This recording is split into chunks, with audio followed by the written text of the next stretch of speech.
Welcome students, Standard 7, Subject Science, Unit 4, Topic Atomic Structure. Introduction. Last chapter நம்ம என்ன பார்த்தோம் அப்படின்னா நம்மளை சுற்றி என்னென்ன பொருள் இருக்குது அதெல்லாம் எதால் made up of ஆயிருக்கு அப்படின்னு பார்த்தோம். இப்போ we have study anything around us matter and made up of molecules அப்படின்னு. அப்போ எல்லாம் நம்மளை சுற்றி இருக்க எல்லா பொருளுமே எதால் made up of ஆயிருக்கு அப்படின்னு சொன்னோம் அப்படின்னா மேட்டர் அப்படின்னு. மேட்டருங்கிறது என்ன அப்படின்னா made up of molecules. மாலிகுல்ஸ்ங்கிறது என்ன அப்படின்னா combination of atom of same element or different element. different element எல்லாம் சேர்ந்தது தான் நம்ம என்னன்னு சொல்லுவோம் அப்படின்னா molecules அப்படின்னு சொல்லுவோம். இல்லை அப்படின்னா சேம் எலமெண்ட் எல்லாம் சேர்ந்தது தான் நம்ம molecules அப்படின்னு சொல்லுவோம். How small is an atom? அப்போ எவ்வளோ ஆட்டம்ங்கிறது எவ்வளோ ஸ்மாலாக இருக்கும் அப்படின்னா நம்மளோட ஹேர் இருக்கு இல்லையா, நம்மளோட ஹேரோட திக்னஸில் 1000 டைம்ஸ் ஸ்மாலராக இருக்கும். ஆட்டத்தோட சைஸுங்கிறது நம்மளோட ஹேரோட 1000 டைம்ஸ் ஸ்மாலராக இருக்கும். அதை எப்படி நம்ம நியூமரிக்கலாக சொல்லலாம் அப்படின்னா 1 × 10⁻⁹ மீட்டர். இப்போ நம்மளுக்கு தெரிஞ்ச பொருளோட சைஸ் எல்லாம் எவ்வளோ இருக்கும் அப்படின்னா அதை ரிலேட் பண்ணி நம்ம பார்க்க போகிறோம். எதெல்லாம் பார்க்க போகிறோம் அப்படின்னா நம்ம யூஸ் பண்ணுற பென்சில், நம்ம பாடியோட red blood cell, virus and dust particle, இதோட சைஸ் எல்லாம் எவ்வளோ இருக்கும் அப்படின்னு நம்ம பார்க்க போகிறோம். பென்சிலோட சைஸ் 1 × 10⁻⁻2 மீட்டர். அதே மாதிரி ரெட் பிளட் செல்லோட சைஸ் 1 × 10⁻⁻4 மீட்டர். வைரஸ் வந்து 1 × 10⁻⁻10 மீட்டர். Dust 1 × 10⁻⁻7 metre. 1 × 10⁻⁻10 மீட்டர். இது எல்லாமே வைரஸ் அண்ட் டஸ்ட் பார்ட்டிகளோட சைஸ். இப்போ நம்ம இமேஜின் பண்ண போகிறோம் என்ன அப்படின்னா ஆட்டத்தோட சைஸ் வந்து எப்படி இருக்குங்கிறத இமேஜின் பண்ண போகிறோம். Evolution of idea of an atom. ஆட்டத்தோட சைஸ் எப்படி இருக்குன்னு நிறைய சயின்டிஸ்ட் என்ன பண்ணியிருக்காங்க அப்படின்னா அதோட ஸ்ட்ரக்சரே நம்மளுக்கு எக்ஸ்பிளைன் பண்ணியிருக்காங்க. அந்த அவங்களோட தியரி மூலமாக நம்மளுக்கு எக்ஸ்பிளைன் பண்ணியிருக்காங்க. யாரோட தியரிலாம் நம்மளுக்கு கொடுத்துருக்காங்க அப்படின்னா ஜான் டால்டன், ரூதர்ஃபோர்ட், இவங்க 2 பேரோட தியரி நம்மளுக்கு கொடுத்துருக்காங்க. ஜான் டால்டன் வந்து ஆட்டத்தை பற்றி என்ன எக்ஸ்பிளனேஷன் கொடுத்துருக்காங்க அப்படின்னா John Dalton propose the atomic theory in 1808. He propose that matter ஆட்டம்ங்கிறது என்ன அப்படின்னா வெரி ஸ்மாலஸ்ட் பார்ட்டிகல் அப்படின்னு சொல்கிறோம். இந்த ஸ்மாலஸ்ட் பார்ட்டிகல்ங்கிறது எவ்வளோ ஸ்மாலாக இருக்கும் அப்படின்னா இன்டிவைசபிள், நம்மளால நார்மல் ஐயால் பார்க்க முடியாது அப்படின்னு சொல்கிறாங்க. அப்போ என்ன ஷேப்பில் இருக்கும் அப்படின்னா ஸ்பெரிக்கல் இன் ஷேப் அப்படின்னு சொல்கிறாங்க. இந்த theory does not propose anything about the positive and negative charge of an atom. என்ன சொல்லியிருக்காங்க அப்படின்னா பாசிட்டிவ் அண்ட் நெகட்டிவ் சார்ஜ் இருக்குது. ஆட்டம்ங்கிறது பாசிட்டிவ் நெகட்டிவ் சார்ஜ் பற்றி இதில் எக்ஸ்பிளனேஷன் நம்மளுக்கு கொடுக்கல. ஸோ என்ன பண்ணலாம் இந்த எக்ஸ்பிளனேஷனாக அதில் உள்ள பார்ட்டிகல்ஸோட ப்ராப்பர்ட்டிஸ், என்னென்ன பார்ட்டிக்கல் இருக்கோ அந்த பார்ட்டிகளோட ப்ராப்பர்ட்டிஸை பற்றியும் நம்மளுக்கு எந்த எக்ஸ்பிளனேஷனும் நம்மளுக்கு கொடுக்கல. ஸோ அதில் இருக்க பார்ட்டிகளோட ப்ராப்பர்ட்டிஸ் நம்மளுக்கு எக்ஸ்பிளைன் பண்ணதுனால இந்த ப்ராப்பர்ட்டிஸ் வந்து இந்த தியரி வந்து ஃபெயிலியர் ஆயிடுச்சு. நெக்ஸ்ட் நம்ம பார்க்க போகிறது என்ன அப்படின்னா தாம்சன் தியரி. தாம்சன் என்ன சொல்லியிருக்காரு ஆட்டத்தை பற்றி என்ன சொல்லியிருக்காரு அப்படின்னா 1807 J Thomson different theory. He propose an atom into a watermelon. எதோட கம்பேர் பண்ணுற ஆட்டத்தை வந்து எதோட கம்பேர் பண்ணுறாரு அப்படின்னா வாட்டர்மெலனோட கம்பேர் பண்ணுறாங்க. வாட்டர்மெலன் எப்படின்னா ஒரு ரெட் கலர் போர்ஷன் இருக்கும், நடுவில் சீட்ஸ் எல்லாம் பிளாக் கலராக இருக்கும் இல்லையா, அதை வச்சு நம்மளுக்கு எக்ஸ்பிளைன் பண்ணியிருக்காரு. எப்படி எக்ஸ்பிளைன் பண்ணியிருக்காங்க அப்படின்னா positive charge part of the red part of the watermelon. வாட்டர்மெலனில் இருக்க அந்த ரெட் பார்ட் இருக்கு இல்லையா அதை வந்து பாசிட்டிவ்லி சார்ஜ்டு பார்ட்டிகல்னும் எக்ஸ்பிளைன் பண்ணியிருக்காங்க. அதே மாதிரி அந்த சீட்ஸ் பிளாக் கலர் சீட்ஸ் இருக்கும் இல்லையா அதை வந்து negatively charged particle of electrons அப்படின்னு சொல்லியிருக்காங்க. ரெட் போர்ஷனை பாசிட்டிவாகவும் அந்த சீட்ஸை வந்து பிளாக் போர்ஷனை வந்து நெகட்டிவ் சார்ஜ்னு சொல்லியிருக்காங்க. பாசிட்டிவ் அண்ட் நெகட்டிவ் சார்ஜ் இந்த தியரி படி என்ன சொல்லியிருக்காங்கன்னா பாசிட்டிவ் சார்ஜும் நெகட்டிவ் சார்ஜும் equal. Atom as a whole does not have any resultant charge. அப்போ ரெண்டுமே பாசிட்டிவும் நெகட்டிவும் ஈக்குவலாக இருக்கிறதுனால எந்த ரிசல்டன்ட் சார்ஜும் அதில் இருக்காது அப்படின்னு சொன்னாங்க. Thomson greatest contribution was a proof that experimented the extent of the negatively charged particle or electron in atom. இந்த தியரி படி தாம்சன் என்ன எக்ஸ்பிளனேஷன் கொடுத்தாங்க அப்படின்னா நெகட்டிவ்லி சார்ஜ்டு பார்ட்டிக்கல், ஆட்டத்தில் நெகட்டிவ்லி சார்ஜ்டு பார்ட்டிகல்ஸ் இருக்குது, அதுக்கு எலக்ட்ரான்ஸ் அப்படின்னு நேம் கொடுத்தாங்க. இதுக்காக அவருக்கு அவார்டு கொடுத்தாங்க.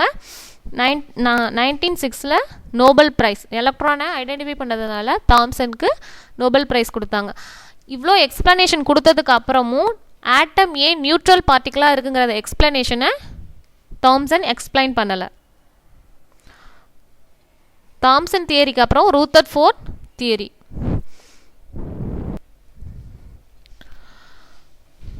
Rutherford theory.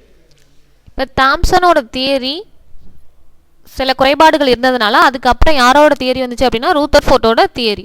அவர் என்ன எக்ஸ்பிளனேஷன் கொடுக்குறாரு அப்படின்னா, இப்போ ஒரு he bombarded the very thin layer of gold with positively charged alpha particle. அதாவது ஒரு கோல்டு ஷீட் லேயரில் இருக்க ஒரு ஷீட்டை வந்து எதை வச்சு மோத வைக்கிறாங்க அப்படின்னா பாசிட்டிவ்லி சார்ஜ்டு ஆல்ஃபா பார்ட்டிகளை வச்சு மோத விடுறாங்க. அப்படி மோத விடும் போது என்ன ஆகுது அப்படின்னா மோஸ்ட் ஆஃப் த பார்ட்டிகல் என்ன பண்ணுது அப்படின்னா அந்த கோல்டு ஷீட் லேயர் வழியாக என்ன பண்ணுது அப்படின்னா உள்ளே பூந்து வெளியில் வருது. சில பார்ட்டிகல்ஸ் மட்டும் என்ன பண்ணுது அப்படின்னா அது மேலே பட்டு ரிஃப்ளெக்ட் ஆகி எந்த திசையில் போணுச்சோ அந்த திசையிலேயே ரிஃப்ளெக்ட் ஆகி வருது.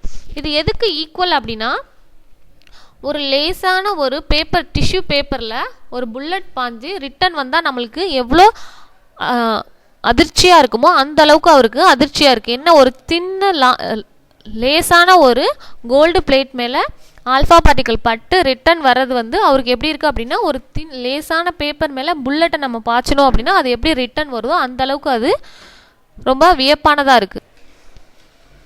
Rutherford proposed the famous theory in this opinion. என்ன அப்படின்னா ஃபர்ஸ்ட் ஒப்பீனியன் என்ன சொல்கிறாங்க அப்படின்னா, most of the alpha particle pass the gold sheet means that atom consists of many empty space. அதாவது என்ன சொல்கிறாங்க அப்படின்னா, கோல்டு ஷீட் வழியாக ஆல்ஃபா பார்ட்டிகல் உள்ளே நுழைஞ்சு போகும்போது அதோட மெயின்லி என்ன இருக்குது அப்படின்னா ஒரு சென்டரில் ஒரு எம்டி ஸ்பேஸ் இருக்குது அப்படின்னு சொல்கிறாங்க.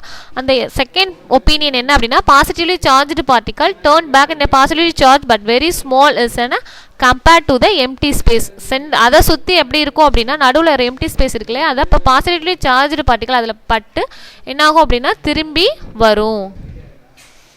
இது டால்டன் கொடுத்த மாடல். அதுக்கு அடுத்து என்ன அப்படின்னா தாம்சனோட அட்டாமிக் ஸ்ட்ரக்சர் என்ன அப்படின்னா, அது அவர் எதோட கம்பேர் பண்ணுறாரு அப்படின்னா ஒரு வாட்டர் மெலன் ஃப்ரூட்ஸ் இருக்குல்லையா அதோட கம்பேர் பண்ணுறது. அந்த ரெட் கலர் போர்ஷனை வந்து பாசிட்டிவாகவும் இந்த சீட்ஸை வந்து நெகட்டிவ் பார்ட்டிகலாகவும் எக்ஸ்பிளைன் பண்ணாங்க. நெக்ஸ்ட்டு ரூதர்ஃபோர்டோட எக்ஸ்பிளனேஷன் என்ன அப்படின்னா, அவுட்டர் மோஸ்ட்டில் தான் எலக்ட்ரான்ஸ் வந்து இருக்குது அப்படின்னு சொல்கிறாங்க. இதோட சென்டர் பார்ட் வந்து பாசிட்டிவ்லி சார்ஜ்டு நியூக்ளியஸ் இருக்கும் அப்படின்னு எக்ஸ்பிளனேஷன் நம்மளுக்கு Nucleus at the center of the atom has positively charge. Most of the mass of the atom is concentrated in the nucleus. என்ன சொல்லியிருக்காங்க அப்படின்னா, இப்போ ஆட்டத்தோட சென்டருங்கிறது பாசிட்டிவ்லி சார்ஜாக இருக்கும், அதை தான் நம்ம நியூக்ளியஸ்ன்னு சொல்கிறோம். அப்புறம் நியூக்ளியஸோட மோஸ்ட் ஆஃப் த மாஸ் எதை டிபெண்ட் பண்ணியிருக்கோம் அப்படின்னா ஆட்டத்தோட மாஸுங்கிறது எதை டிபெண்ட் பண்ணியிருக்குன்னா அதோட நியூக்ளியஸை தான் டிபெண்ட் பண்ணியிருக்கும். அதே மாதிரி negatively charged electron revolve around the nucleus is specific orbit. அதே மாதிரி எலக்ட்ரான் என்ன பண்ணும் அப்படின்னா நியூக்ளியஸை சுற்றி ஒரு ஸ்பெசிஃபிக் ஆர்பிட்டில் ரிவால்வ் ஆகி வந்துக்கிட்டு இருக்கும். Comparison with the size of the atom the nucleus is very very small. அதாவது ஆட்டத்தோட நம்ம கம்பேர் பண்ணும்போது நியூக்ளியஸுங்கிறது எப்படி இருக்கும் அப்படின்னா ரொம்ப ரொம்ப ஸ்மால் இன் சைஸாக இருக்கும். You have around 7 million atom in your body. You replace about 98% of them every year. அதாவது நம்மளோட பாடியில் 98% ஆஃப் செல்ஸ் என்ன பண்ணுது அப்படின்னா டெத் ஆகி திரும்ப நம்மளுக்கு புதுசாக செல்ஸ் வந்து க்ரோ ஆகும். அப்படி இருந்த போதும் எவ்வளோ இருக்கும் நார்மலாக நம்மளோட பாடி செல்ஸ்னா 7 million atoms in your body. எவ்வளோ ஆட்டம்ஸ் இருக்கும் அப்படின்னா 7 million ஆட்டம்ஸ் நம்மளோட பாடியில் இருக்கும். Next sub atomic particle. இப்போ என்ன அப்படின்னா எத்தனை பார்ட்டிகல்ஸ் இருக்கும் அப்படின்னா ஒரு ஆட்டத்தில் என்னென்ன எலமெண்ட்ஸ் இருக்கும் அப்படின்னு சொல்லலாம். எலக்ட்ரான், புரோட்டான், நியூட்ரான் அப்படின்னு சொல்லுவோம். எலக்ட்ரான்ங்கிறது நெகட்டிவ்லி சார்ஜ், புரோட்டான்ங்கிறது பாசிட்டிவ்லி சார்ஜ், நியூட்ரான்ங்கிறது நோ சார்ஜ். ஸோ எலக்ட்ரானோட atom is no different electron from hydrogen atom is no different from the electron of carbon atom. இப்போ கார்பன் ஆட்டத்தில் உள்ள எலக்ட்ரானும் ஹைட்ரஜன் ஆட்டத்தில் உள்ள எலக்ட்ரானும் எப்படி இருக்கும்னா எந்த டிஃப்ரெண்ட்டும் இல்லாமல் சேமாக இருக்கும் அப்படின்னு சொல்கிறாங்க. அதே மாதிரி most of the in same manner அதே மாதிரி என்ன இருக்குன்னா proton, neutron of all electron have same characteristics. எல்லாத்துலேயும் இருக்கிற புரோட்டானுக்கும் நியூட்ரானுக்கும் சேம் கேரக்டரிஸ்டிக்ஸ் தான் இருக்கும். ஸோ இந்த மூணு பார்ட்டிக்கலில் நம்ம என்னென்னு சொல்கிறோம் அப்படின்னா sub atomic particle of atoms அப்படின்னு சொல்கிறோம். அதை தான் ஆட்டம்ஸ், எலக்ட்ரான், புரோட்டான், நியூட்ரான்ஸ் அப்படின்னு சொல்கிறோம். Next proton is positively charged particle. அப்போ நம்ம ஆல்ரெடி நம்ம என்ன சொல்லிட்டோம் அப்படின்னா பாசிட்டிவ்லி சார்ஜ்டு பார்ட்டிகல்ஸை தான் நம்ம என்னென்னு சொல்கிறோம் அப்படின்னா புரோட்டான் அப்படின்னு சொல்கிறோம். அது எங்கே லொக்கேட் ஆகிருக்கும் அப்படின்னா நியூக்ளியஸ், ஆட்டத்தோட சென்டரை தான் நம்ம நியூக்ளியஸ்ன்னு சொல்லுவோம். நியூக்ளியஸில் தான் என்ன இருக்கும் அப்படின்னா புரோட்டான் இருக்கும். இப்போ and positive charge of the same magnitude as the same electron in negatively charge. இதில் என்ன இருக்கும் அப்படின்னா positively charge is same magnitude of electronic negatively charge. அதாவது பாசிட்டிவ்லி சார்ஜ்டு எவ்வளோ இருக்கோ அதே அளவு மேக்னிடியூட் தான் எது இருக்கும் அப்படின்னா electron in negative charge. Negative charge எவ்வளோ இருக்கோ அவ்வளோதான் பாசிட்டிவ் சார்ஜும் நம்மளுக்கு இருக்கும். ஓகேவா? Next neutron. Neutron is the inside the nucleus.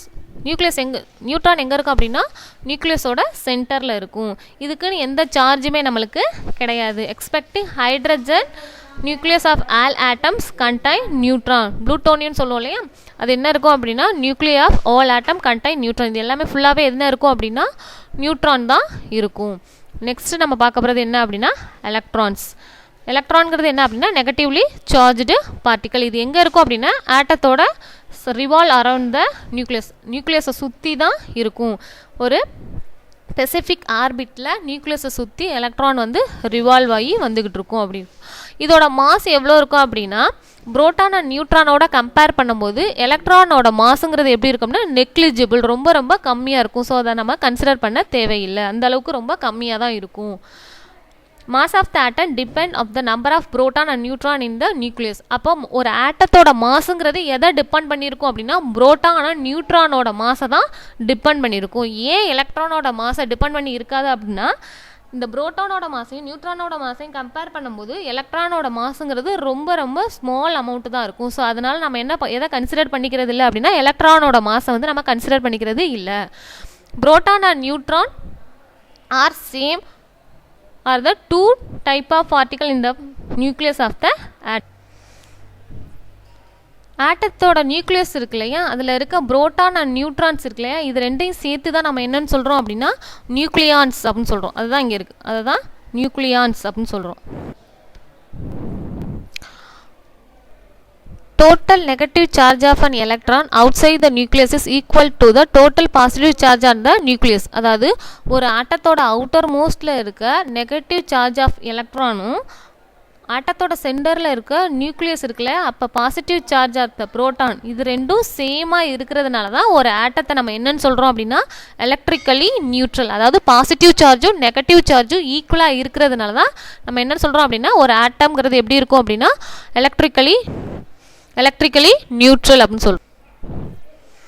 Next charge of mass of sub particles கொடுத்துருக்காங்க பாருங்க. புரோட்டான் டிஸ்கவர் பண்ணது யார் அப்படின்னா என்எஸ் ரூதர்ஃபோர்ட்.